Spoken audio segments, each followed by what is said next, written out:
Precision और digital code that means in 0 and 1 binary means 2।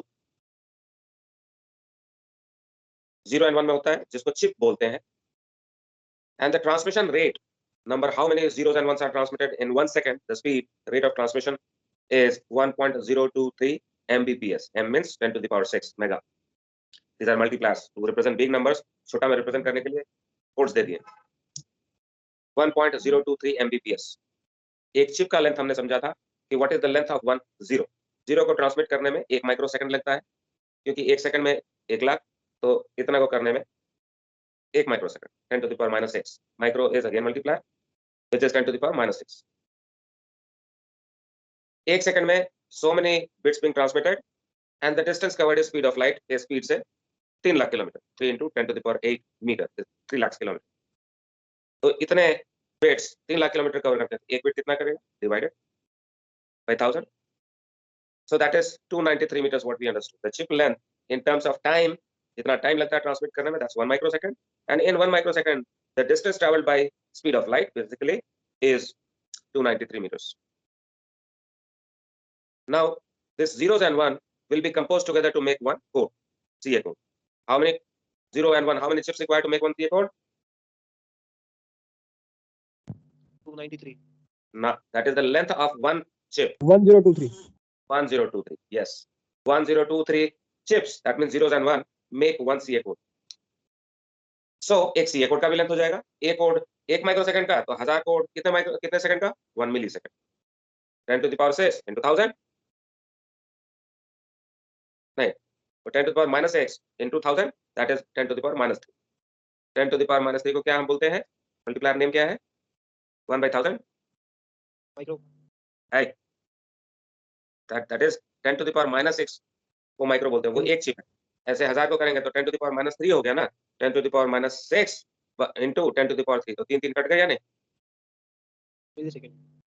Millisecond, yes।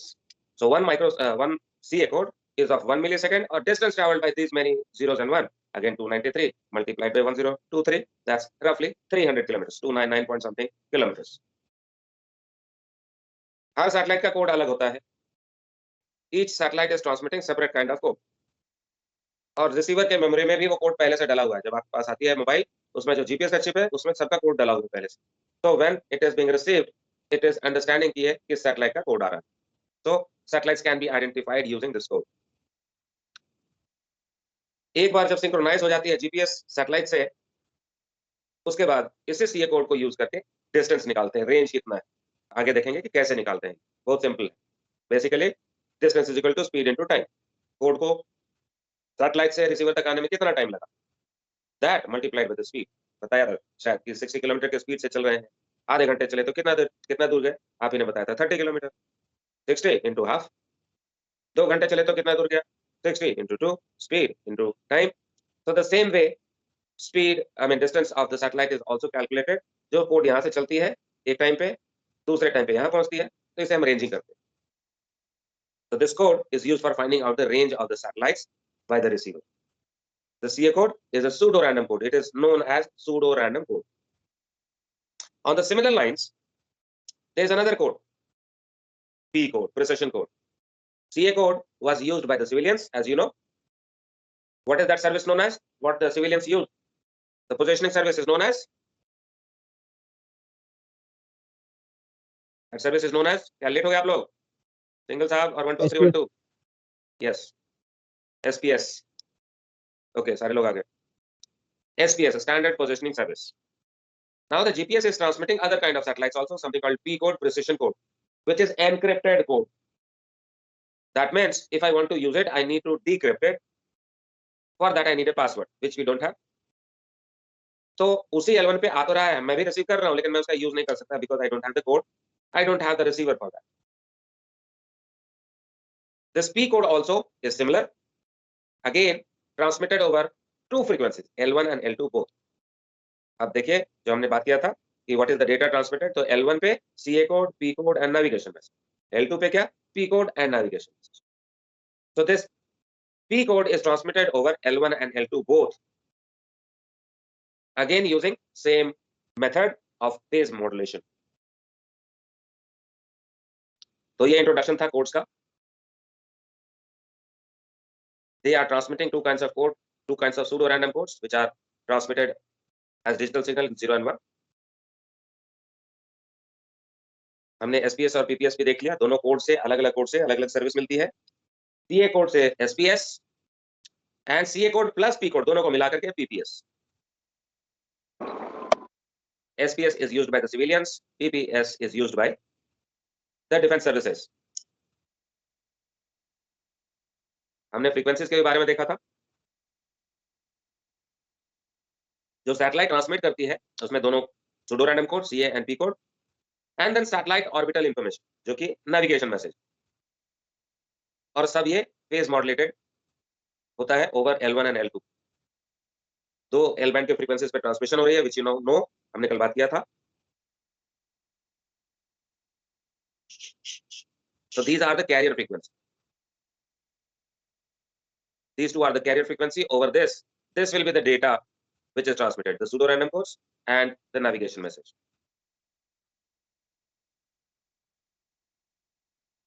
L1 पे क्या है? CA code, encrypted P code and navigation message. CA code, P code and navigation message. L2 पे क्या है? Only P code and navigation message. We also have the concept of dual frequency receiver and single frequency receiver. जहाज में आप कौन सा receiver use करते हैं, डुअल फ्रीक्वेंसी या सिंगल फ्रीक्वेंसी? तो डुअल होगा, सिंगल सर। डुअल क्यों होगा बाबू? सिंगल यस, लेकिन डुअल आपने कहा क्यों होगा? मैं बार बार कह रहा हूं कि सीए कोड सिविलियंस यूज करते हैं। आप सिविलियन हैं या डिफेंस सर्विसेज के लोग हैं? सर सिंगल होगा फिर। तो सीए कोड अगर मैं यूज कर रहा हूं तो वो दूसरे फ्रीक्वेंसी पे सीए कोड है क्या? हाँ सर आपने बताया सिंगल पे सिविलियंस है। Yes, okay, so now you remember, no problem. This is the plan of data transmission. दो तरीके की फ्रीक्वेंसी आप देख रहे हैं, लाल वाली L1 और L2 लिखा हुआ ऊपर, दोनों फ्रीक्वेंसीज दी हुई है. L1 पे क्या क्या है? L1 पे आ रहा है CA कोड, L1 पे जा रहा है P कोड भी एंड मैसेज भी जा रहा है. तो L1 पे तीनों चीज जा रहे हैं. But if you see on L2 there is this P code which you can see the arrow here. बड़ा ठीक से नहीं दिख रहा है येलो बैकग्राउंड के पीछे.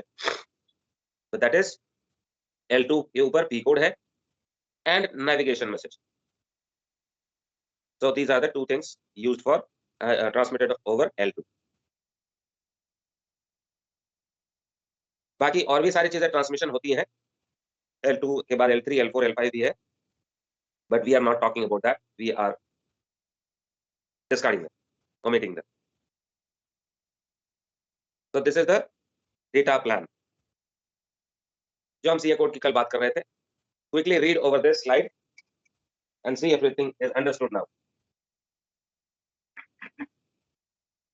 जो आप पढ़ रहे हैं वो फेमिलियर है या नहीं और समझ में आ रहा है कि नहीं कि हाँ हम क्या बात कर रहे हैं, what we are doing. Sorry, थोड़ा सा जुकाम हो गया है, making stupid sounds.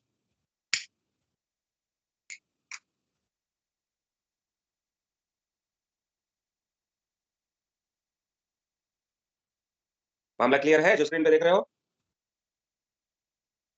Yes sir. Good. Little bit more about this CA codes.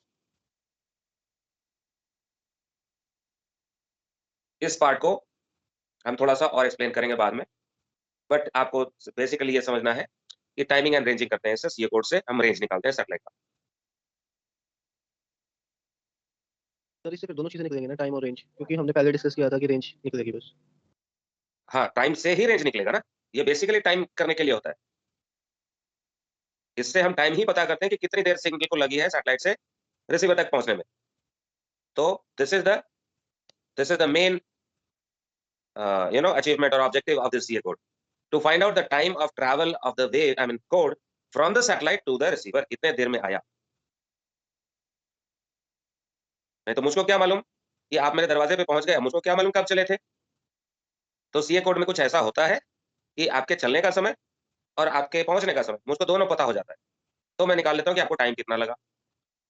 आप मुरादाबाद से चले तो मुझको पता चल जाता है कि आप चल चुके. फिर जब घर पहुंचते हैं मेरे, तो मुझको पता लगता है कितने बजे पहुंचे हैं, तो आपको लगा 2.5 घंटे लगा, 2 घंटे लगा, 3 घंटे लगा, जो भी। तो दैट इज टाइमिंग। और उससे बाद हम रेंज पता करते हैं।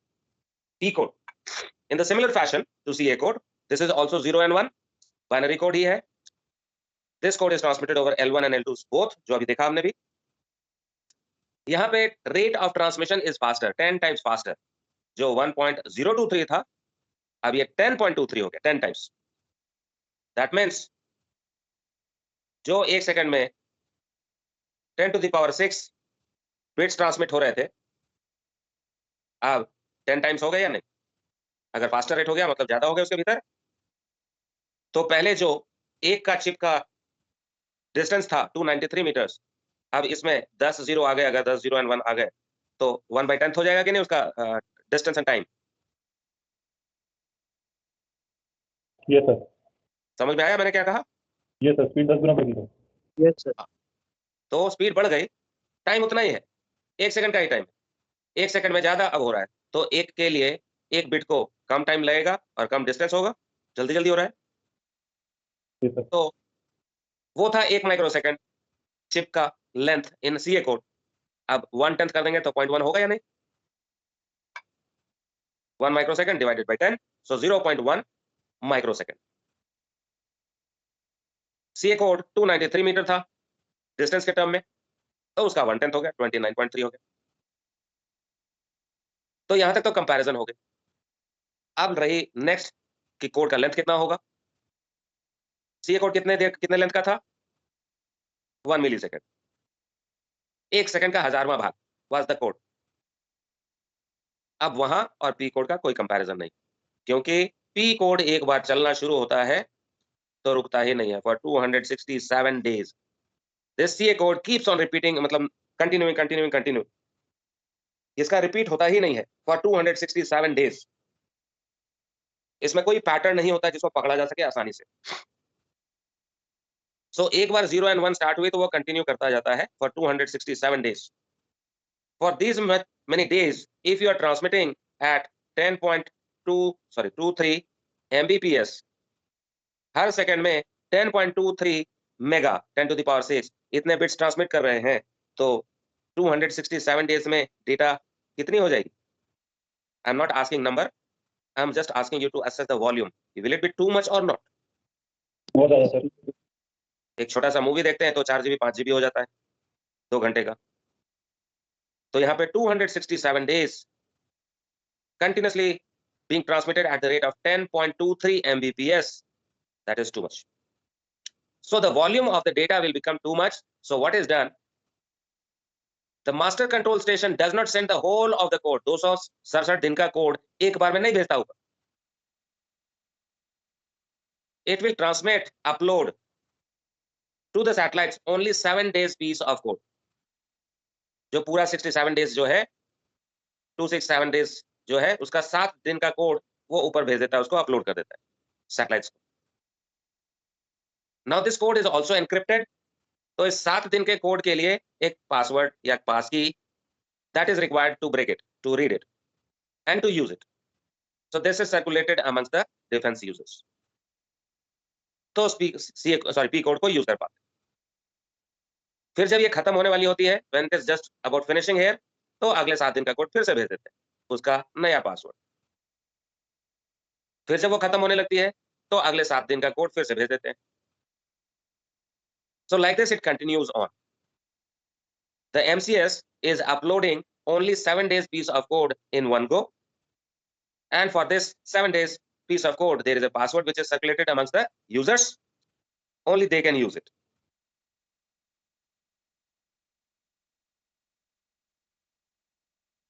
ठीक है?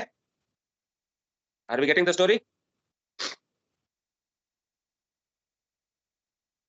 Now, when the code is running, 267 days का कोड था। ये क्या हुआ?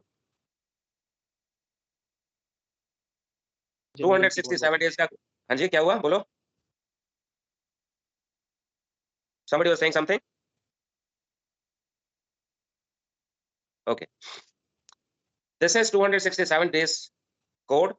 मान लीजिए अभी किसी ने रिसीवर ऑन किया, Again, synchronization between receiver and the satellite transmission is necessary for ranging. Range पता करते हैं, जो टाइमिंग हमें करना है तो हमको पता होना चाहिए कि अभी कौन सा कोड चल रहा है.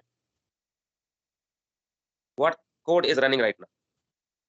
तो रिसीवर ढूंढता रहेगा कि यहाँ का कोड चल रहा है कि यहाँ के यहाँ अभी पता नहीं 100वें दिन का चल रहा है, 113वें दिन का, 120वें दिन का या 210वें दिन का. तो रिसीवर कंफ्यूज हो जाएगा और उसको बहुत टाइम लग जाएगा पता करने में कि अभी कौन सा कोड चल रहा है, कौन सा दिन का कोड चल रहा है. So what is done?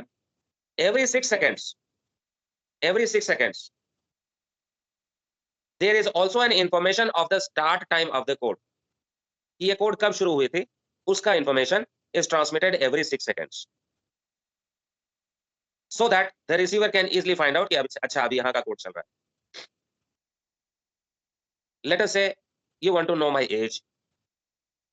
If I ask you what is my age, you will keep on looking left and right, but you will not know. At the most, you will make a guess, seeing my उड़े हुए बाल देख के, उजले बाल देख के. You will try to make an assessment, but that is maybe wrong, maybe right. But if I told you I was born in 1970, immediately you will calculate and know कि अच्छा अभी सर आप 51 years के हैं. 70 से अभी इतने दिन हो गए, तो now you are 71. So same way, when the receiver gets the idea that the code started here, तो उसमें उतने दिन ऐड करने से यहाँ का कोड चल रहा है, ये पता चल जाता है. फायदा क्या होगा? Quick synchronisation. रिसीवर को जल्दी पता चलेगा कि अभी कौन सा कोड चल रहा है और वो अपना रेंजिंग का काम क्विकली शुरू कर देगा. The position fixing will happen faster.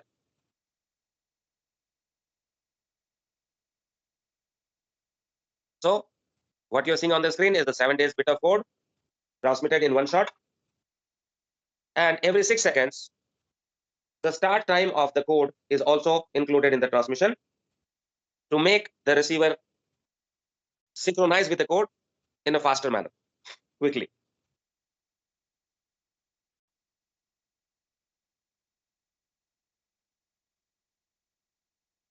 So quick synchronization, quicker position fixing. एक जो डिफरेंस है यहाँ पे, CA code was separate for each satellite. अलग अलग था सबका, 2400 सैटेलाइट का अलग कोड था. But the P code is same for all satellites. They all transmit the same code. So this is about the CA code and P code, what we know as pseudo-random codes. Sometimes they are also referred to as pseudo-random noise, क्योंकि इतना complex code होता है ये कि लगता है कि कोई meaning नहीं है इसका, gibberish जैसा लगता है. So sometimes they are also referred to as pseudo-random noise. Question था सर, हाँ बोलिए. जो ये सीए कोड और पी कोड हम पढ़ रहे हैं, इसके हाँ. अंदर क्या होता है वो हम आगे हाँ. पढ़ेंगे, या फिर हमें बस इसका यूज पता होना चाहिए कि इससे हम पोजीशन और रेंज निकालते हैं? बस टाइम इतना मैच ही करके पता होना चाहिए, जितना हमने पढ़ा बस उतना ही पता होना चाहिए. इसके अंदर मतलब कौन सा डेटा होता है, क्या क्या चीजें होती है, कैसे वो होता है, कैसे हम पोजीशन और टाइम निकालते हैं, वो सब आगे पढ़ेंगे या फिर पोजीशन एंड टाइम तो हम आगे निकालेंगे. पोजीशन मतलब पोजीशन फिक्सिंग कैसे करते हैं वो तो हम जानेंगे. ओवरऑल जनरल आइडिया लेंगे कि how the range is calculated and how the position is fixed. Position कैसे फिक्स करते हैं, रेंज अगर कैलकुलेट हो गया, लोकेशन अगर पता चल गई, तो बाकी तो हमें मालूम है कि कैसे पोजीशन कैलकुलेट होती है ट्रायल इटरेशन से. ओके सीए कोड में और कुछ नहीं करना. सीए कोड में बस हमें सिर्फ अच्छा ठीक है, चलो आगे आएंगे. Now I want you to relate two things, two kind of understanding. In the GPS system everybody is receiving on the same frequency or different frequency. आपने क्या सीखा, क्या समझा अभी तक? मैं, आप, आपका जहाज, are they using all the same frequency? Yes sir, L1 पे वर्क करता है. L1 पे काम करता है, same frequency. Is everyone receiving at the same time? आप भी अपना पोजीशन ले रहे हो, मैं भी अपना निकाल रहा हूँ, सब लोग अपना अपना काम एक ही टाइम पे कर रहे हैं कि नहीं? यस सारी सर. दुनिया कर रही. तो how is it that there is no confusion? सब सैटेलाइट्स का मैं अलग अलग रेंज कैसे निकाल पा रहा हूँ? सबके कोड अलग हैं, क्योंकि सबके कोड अलग अलग रिसीवर है. अलग है ना सर. ओके. रिसीवर तो अलग है, लेकिन एक ही रिसीवर में मैं ही रिसीव कर रहा हूँ, 4 सैटेलाइट से कर रहा हूँ. चारों सैटेलाइट से एक ही फ्रीक्वेंसी पे रिसीव कर रहा हूँ, एक ही टाइम में रिसीव कर रहा हूँ, बट फिर भी मैं चारों की डेटा अलग प्रोसेस कर पाता हूँ. कैसे? Is it not because the codes are different? CA codes, yes sir. Code अलग अलग है ना सैटेलाइट्स का, जो हमने कहा कि यूनिक कोड होता है सबका, जिसे आइडेंटिफाई कर सकते हैं. यस और no? Yes sir. Code is different, same frequency same time, no issues, सब काम कर रहा है। AIS में क्या होता था? सेम फ्रीक्वेंसी AIS1 AIS2 उसी फ्रीक्वेंसी पे होता था, यस सर। मैं तो सर SOTDA में कर देता था काम। वहां से TDMA करते थे। मतलब कंफ्यूजन ना हो उसके लिए क्या अलग होता था? स्लॉट्स। स्लॉट्स, टाइम अलग होता था। टाइम अलग था तो TDMA, यहाँ कोड अलग है तो CDMA। Yes, GPS is using CDMA protocol for transmissions। ठीक है, समझ में आई बात ना? लेकिन ग्लोनास जो है रशियन सैटेलाइट्स, रशियन सिस्टम, वो यूज करता है FDMA, फ्रीक्वेंसी डिवीजन। एक ही कोड एक ही टाइम में बट अलग अलग frequency. Alright, so this is CA code and P code. Now coming to navigation message. We now understand that navigation message is to obtain the location of the satellites by the receiver, because receiver को दो input तो चाहिए, एक reference station का location, दूसरा range. Range का problem हमने solve कर लिया CA कोड P कोड से। कैसे करेंगे वो एग्जैक्ट पता चल जाएगा बाद में, इसके बाद करेंगे, but CA code P code से रेंज निकलता है, ये हमें समझ में आता है। अब navigation message. Navigation message is basically orbital information, satellites के लोकेशन के बारे में आइडिया मिलता है मुझको, साथ में सैटेलाइट की क्लॉक करेक्शंस भी होती हैं उसमें, जो थोड़ा सा हमें रेंजिंग में यूज करते हैं। It help me in correctly ranging out the satellites. So navigation message also is a digital information, again transmitted as 0 and 1, but rate of transmission is very slow, only 50 bits एक second में। कहां तो लाख हो रहे थे CA code, कहां 10 लाख हो रहे थे P कोड एक सेकंड में, यहां सिर्फ 50 बिट पर सेकंड। और इस रेट पे ट्रांसमिट करते हुए एक 30 सेकंड का फ्रेम बनता है, जो एक पोर्शन कंप्लीट पोर्शन है नेविगेशन मैसेज का, वो होता है 30 सेकंड्स। हर सेकंड में कितने बिट्स ट्रांसमिट हो रहे हैं? Every second how many bits transmitted? 50। तो पूरे फ्रेम में कितने बिट्स हो जाएंगे? पूरा फ्रेम जो है कितने बिट्स हो जाएंगे उसमें? 250 1500। हाँ, तो 250 किसने बोला और क्यों बोला? मैं चुप हो गया ये सुन के कि 30 सेकंड है और हर सेकंड में 50 हो रहा है, 250 कैसे हो गया? मैंने कुछ गलती कर दी लगता है। तो 1500 बिट हुए कि नहीं? So one frame is of 1500 bits. अब इसको थोड़ा सा समझना हमारे लिए जरूरी है, in order to understand what is the meaning of this. आ गया वो, हटा दिया। Okay. All right. So 30 second का frame होता है। Now this 30 second frame is divided in 5 parts. 30 second is divided in 5 part, equal part. So 6 second का हो गया, 6 × 5 = 30 हो जाएगा पूरा। So each one is 6 seconds. The whole 30 second is called a frame. ये small part 1/5 जो है उसको बोलते हैं सब फ्रेम। 30 सेकंड में थे 1500 बिट, तो एक सब फ्रेम जो कि 6 सेकंड का है, कितने बिट्स हो जाएंगे?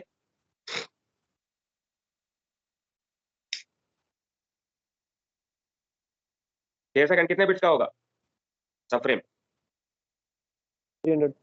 300। So each सब फ्रेम is of 300 bits. अब इस 300 को भी 10 पार्ट में डिवाइड करते हैं, each one called a word। मतलब ये 300 बिट्स जो है they are actually 10 words। तो एक वर्ड कितने बिट्स का हो गया? 30। Very good. So one subframe, first subframe, second, third, fourth and fifth, each one is 6 seconds। Her 6 second में there are 300 bits and those 300 bits are divided in 10 parts of 30 bits each। So ये एक जो part है that is 30 bits। These are 10 words basically। So one subframe which is of 300 bits is divided in 10 parts, each one called a word। So ये 30 bit is basically one word। सबका structure ऐसा ही होता है। Each one is having the same structure, 300, 300, 300. That means 10 words, 10 words, 10 words। Each of the subframe starts with something called TLM, telemetry word। telemetry is basically a radio signal for controlling some system. अगर मैं remote control से किसी चीज को control कर रहा हूं तो the signals which is basically the information which I am transmitting is basically telemetry. तो इस टेलीमेट्री से कुछ कन्वर्शन की जरूरत पड़ती है, वो उतना कॉम्प्लेक्स होगा, बस हमें सिर्फ ये नाम जानना है कि every subframe is starting with TLM or telemetry word, followed by the next word is something called how, hand over word. ये सारे इसमें होता है सब फ्रेम में, हर सब फ्रेम में. Each subframe starts with telemetry word 30 bits, followed by handover word 30 bits. बाकी कितना बच गया यहाँ पे? 240 bits, 8 words बच गया ना? हुआ या नहीं? कोई कुछ नहीं बोलता. सर ये जो फ्रेम आप बता रहे हैं सर, ये वो है जो 6 सेकंड्स में होंगे? नहीं, फ्रेम पूरा हो गया. फ्रेम सबको मिला करके 30 सेकंड्स का हुआ. 30 सेकंड्स को हमने 5 पार्ट में डिवाइड किया तो 6 सेकंड का हुआ या नहीं? जी सर. समझ में आया या बोर्ड पे बताओ? सर एक बार करवा दो सर, ये समझ में आया. बता दो सर. Okay. बता दो बोर्ड पे. All right. That navigation message is coming by way of navigation message is transmitted in a frame of 30 seconds. 30 seconds, every second is 50 bits per second. So एक frame 30 into 50 is 1500 bits. One frame is of how much? 1500 bits. ये clear हुआ कि नहीं? एक frame जो navigation message transmit होती है वो 30 सेकंड के फ्रेम में ट्रांसमिट होता है. इसको फ्रेम बोलते हैं, एक ब्लॉक को फ्रेम बोलते हैं. और हर सेकंड में 50 बिट ट्रांसमिट होते हैं, तो एक फ्रेम जो है 1500 बिट का. ये सर समझ लगे. So one frame, as we said, is divided in 5 subframes. So there is first, there is second, there is third, there is fourth, there is fifth. एक चीज आपको ध्यान रखना चाहिए कि नेविगेशन मैसेज था क्या? Orbital information. तो इन सबको मिलाकर के होएगा ऑर्बिट का ही आइडिया. सैटेलाइट कहाँ पे चल रहा है, कैसे चल रहा है, उसी का आइडिया मिल रहा है मुझको. लेकिन हम स्ट्रक्चर देख रहे हैं कि ये सब नेविगेशन जो मैसेज बनती है वो बनती कैसे. सो दिस सबफ्रेम, इसको मैं एसएफ लिखता हूँ शॉर्ट में. So subframe, this will be of 6 seconds. ये भी 6 सेकंड, ये भी 6 सेकंड, ये भी 6 सेकंड, 6 सेकंड. 30 सेकंड का हो गया या नहीं? सो एक फ्रेम जो 30 सेकंड का था 5 पार्ट में डिवाइड हो, 6 बचे 30 हो गया कि नहीं? 30 सेकंड का फ्रेम, ठीक है? Yes sir. Yes sir. 1 second में 50 था तो 6 सेकंड में कितना होगा? 300 बिट. 300. तो ये 300, ये 300, ये 300, ये भी 300, ये भी 300, तो टोटल 1500 बिट्स हो गए कि नहीं? ये भी ठीक है. Yes. अब हमने कहा कि this is divided in 10 parts. 1 2 3 4 5 6 7 8 9 10. ये 300 bit, this is 300 bits is equal to 10 words of 30 bits. ठीक है कि नहीं? ये 30, ये 30, ये 30, 10 टाइम्स 300 हो जाएगा या नहीं? Yes sir. So this 30 bits is called TLM, telemetry word. This 31 word is how, handover word, जो कि यूज होता है इसी में. CA कोड से P कोड पे ट्रांसफर करने के लिए यूज होता है PPS में. But we will just know that first word always starts with TLM followed by how. तो 30 निकल गया, 30 निकल गया, बाकी कितना बचा इधर? 240 सर. 240. तो वही तुमने कहा था 240. 8 वर्ड है, each one is 30 bits, 240 bits बच गए. Same is the structure for each one of them. Each one is starting with TLM, then how, then the data. अभी आएंगे डेटा क्या होता है. 240 किस लिए? Each one is TLM, then how, TLM, how, handover word, TLM, handover word. But the remaining part is containing data, जिससे मुझको बाकी चीजें पता होनी है. So first subframe is containing satellite clock correction. पहले सबफ्रेम में 240 बिट में सैटेलाइट का क्लॉक करेक्शन सिग्नल्स होता है. सेकंड एंड थर्ड में, between second and third, there is something called ephemeris data of each satellite. Her satellite का अपना एफिमेरिस. अभी बताएंगे कि एफिमेरिस होती क्या. Ephemeris is precise information about the movement of the satellite in the sky, the GPS satellites. Her satellite बता रहा है कि मैं ऐसे चल रहा हूँ, देखो इस तरफ जा रहा हूँ, इधर जा रहा हूँ, इधर जा रहा हूँ। इसी से एग्जैक्ट पोजीशन निकालता है हमारा receiver. So this is ephemeris is precise orbital information of the satellite in their orbits, which is used by the GPS receiver to calculate their exact location at the time of position fix. जब fix कर रहा हूँ तो अभी कहाँ है, वो कहाँ, वो कहाँ, वो कहाँ, सबके लोकेशंस पता चलते हैं। The fourth subframe is used for alphanumeric data. अगर MCS आपको बोलना चाहती है हैप्पी न्यू ईयर आने वाला है या क्रिसमस, तो MCS आपको आपके GPS रिसीवर पे मैसेज भेज सकती है, हैप्पी न्यू ईयर 2022। अल्फा भी हो गया, न्यूमेरिक भी हो गया, but most of the time this is not being used. Messaging तो GPS में होता नहीं, देखा नहीं हमने। तो अगर ये है तो ठीक, नहीं है तो this is used for almanac and health information of stand by satellites. जो स्टैंड बाय 8 सैटेलाइट है उनका इंफॉर्मेशन होता है, उनका एल्मनेक, अभी बात करेंगे एल्मनेक एक्चुअली क्या है, and health information. Health information मतलब किस हाइट पे है, किस ऑल्टीट्यूड पे है, किस स्पीड से चल रहा है, उसका general idea, so that stand by satellites का भी कंडीशन MCS को बता रहे हैं कि कौन कहां है, किस हालत में है। Then finally the fifth subframe, which is containing almanac of and also health information all active satellites, that is satellite number 1 to 24, and this one standby will be 25 to 32. So these are the data of the navigation message. Navigation message is transmitted at a slow rate of 50 bps per second in the form of 30-second frame. This one frame is divided in 5 subframes. Each subframe starts with, इतना करने की जरूरत नहीं है आपको, each subframe starts with the TLM word followed by handover word, which is used for transferring of the code from CA code to P code. क्यों, क्या, कैसे, not discussing.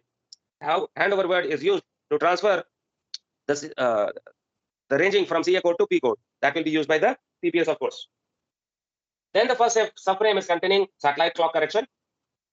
Second and third together, more detailed information of each satellite. Each satellite is having separate ephemeris. और इसी के लिए इस ephemeris को कितने देर में अपलोड करता है MCS? 2 hours. MCS is हाँ जी, 2 hours. very good, well remembered. So this has to be very, very precise. So every 2 hours it is corrected. Almanac on the other hand is general idea of all the satellite locations. कौन कहाँ है, तो almanac से पता चलता है कि ये सारे सैटेलाइट्स हैं, ऐसे ऐसे 24 सब सैटेलाइट्स हैं। almanac से ये पता चलता है कि कौन सैटेलाइट कहाँ है। जब रिसीवर डाउनलोड करता है, एक यहाँ पे रिसीवर है, इसने almanac डाउनलोड किया तो पता चल जाता है कौन सैटेलाइट कहाँ है। almanac से ही पता चलता है, अच्छा मेरे व्यू में ये और ये सैटेलाइट्स हैं। अब इनका दूसरा नेविगेशन मैसेज, जैसे इसका एफएमएरिस, इसका सबका एफएमएरिस डाउनलोड करता है, सब की लोकेशन लेता है और फिर सीए कोड को यूज करके इनकी रेंज पता करता है, फिर trilateration. So this is navigation message. Sir एक बार ये डायग्राम वाला रिपीट करना सर प्लीज। एल्मनेक से मुझको पता चलता है, रिसीवर को जब ऑन किया हमने, तो वो किसी भी सैटेलाइट से, एक सैटेलाइट से नेविगेशन मैसेज डाउनलोड करेगा, उसमें एल्मनेक जब मिलती है तो रिसीवर को पता चलता है कि 2400 सैटेलाइट कहाँ है। किसी से भी अगर यहाँ एक रिसीवर है तो उसने मान लो इस सैटेलाइट से डाउनलोड किया नेविगेशन मैसेज, इसको पता चल जाएगा कि कौन कहाँ है। अभी कुछ सैटेलाइट्स इसके व्यू में होंगे, कुछ इस तरफ होंगे, कुछ एकदम पीछे होंगे, जहां यहाँ दिन है तो यहाँ रात होगी। सो एक सैटेलाइट से एल्मनेक डाउनलोड करने के बाद सभी सैटेलाइट्स का पता चल जाता है कि कौन कहाँ है, और फिर ये पता करता है कि मेरे व्यू में कौन कौन से सैटेलाइट्स है। इसको ये सारे सैटेलाइट्स विजिबल हैं, इसको ये सारे सैटेलाइट्स विजिबल हैं। तो हर रिसीवर को अपने विजिबल सैटेलाइट्स का पता चल जाता है। फिर सारे सैटेलाइट से वो सबका अलग अलग नेविगेशन मैसेज डाउनलोड करता है, जिसमें सबकी अलग अलग एफएमएरिस डेटा है। हर सैटेलाइट का एफएमएरिस से जीपीएस रिसीवर को सबकी लोकेशन पता चलती है और सीए कोड को यूज करके रेंज यूज करते हैं। रेंज पता किया, लोकेशन मिल गया, बचा क्या करने के लिए? अब क्या बचा करने के लिए? कैलकुलेशन। ट्राइलेटरेशन के कैलकुलेशंस, वो करने के बाद वो आपको अपना पोजीशन, आपका पोजीशन डिस्प्ले कर देता है। So that is navigation message and the data transmitted by the satellites. अगली क्लास में थोड़ा सा देखेंगे, बहुत ज्यादा कॉम्प्लिकेटेड नहीं होना है, सिंपल ऊपर ऊपर समझेंगे कि कैसे होता है। जैसे मुरादाबाद का भी कहानी बताया था कि मेरे पास जो सीए कोड है उससे मैं पता कर लेता हूं कि आप मुरादाबाद से कब चले, टाइम टी 10 बजे चले। जब पहुंचे दरवाजे पे तो मैंने देखा अरे 12 बजे, कितने देर में है, कितने देर में है, 2 घंटे। 10 बजे चले थे, क्योंकि मेरे पास सीए कोड से मुझको पता चलता है आप कब चल रहे हो। कैसे पता चलता है वो बाद में देखेंगे, लेकिन सीए कोड से पता चल जाता है कि कितने बजे चले, 10 बजे चले। जब यहाँ पहुंचते हैं तो मैं फिर से घड़ी देखता हूँ, 12 बजे, 2 घंटा लगा। अगर इस 2 घंटे में आप कंटिन्यूअसली 50 किलोमीटर के स्पीड से चल रहे थे, 50 कांस्टेंट के स्पीड पे चल रहे थे, कितना दूर चल के आए हो मुरादाबाद से यहाँ? 100 kilometre. That's how the ranging is done. Range is equal to speed into time. Speed electromagnetic wave आ रहा है वहां से यहाँ, स्पीड ऑफ लाइट से 3 into 10 to the power 8 metre के स्पीड से, और 2 सेकंड में पहुंचा तो 6 लाख किलोमीटर हो गया या नहीं? ठीक है सर। अगर आधे सेकंड में पहुंचा तो 1.5 लाख किलोमीटर हो गया या नहीं? Yes sir. ऐसे ही बस ये लो रेंजिंग दी होगी कि how the range is calculated. The receiver will synchronise with the satellite when the signal is being transmitted. एक रिसीवर में भी जनरेट होती है, टाइम t1 पे जनरेट हुआ, 10 बजे हुआ और ये पहुंची, वही कोड दोबारा पहुंचती है, टाइम डिफरेंस पता चलता है, multiplied by speed of light is the range. Of course it is not so simple, complex है अपना सिस्टम, बट हमारे समझने के लिए इतना ही सिंपल है कि time multiplied by speed is the range. तो जो मैंने किया कि 10 बजे चले थे, 12 बजे पहुंचे, 2 घंटा लगा। अच्छा स्पीड मैंने पता कर लिया, मुरादाबाद 100 किलोमीटर, क्योंकि 2 घंटे में पहुंचते हैं, 50 किलोमीटर की स्पीड पे चले, 2 घंटे में पहुंचे, 100 किलोमीटर दूर है मेरे से, हो गई रेंज। ठीक है, टाइम अप, मिलते हैं अगले